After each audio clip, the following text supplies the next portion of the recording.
Sir, सर्वप्रथम तर तुमचं धन्यवाद की तुम्ही 11,500 रुपयामध्ये 1 एकरची ठिबक शेतकऱ्यांसाठी उपलब्ध करून दिली आहे आणि आम्ही त्याला 300 रुपये वाढवून तुमचं जे प्लॅस्टिक आयएसआय स्क्रीन फिल्टर आहे ते मागवलं होतं.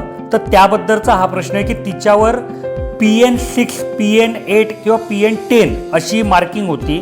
तर हे काय असतं? तर अतिशय तांत्रिक प्रश्न या शेतकरी दादांनी विचारला आहे आणि तुम्हाला 11,500 रुपयाचं जे 1 एकरचं ठिबकचं पॅकेज आहे त्याच्यामध्ये मी खूप वेळा सांगतो की त्याच्यामध्ये आम्ही लोखंडी फिल्टर देतो.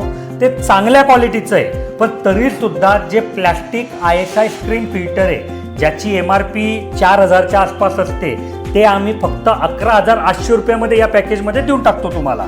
तर तेच फिल्टर तुम्ही वापरलं पाहिजे. आणि हे जे PN6, PN8 किंवा PN10 हे जे मार्किंग असतं ना, हे नुसतं फिल्टरवर नाही, तुम्हाला बऱ्याच वेळा वॉलवर किंवा जे वेगवेगळे व्हेंचुरी येते किंवा इतर जो हायड्रोसायक्लॉन फिल्टर येतं, आमचं जे प्लॅस्टिकचं सँड फिल्टर आहे तिच्यावर सुद्धा हे बघायला भेटेल.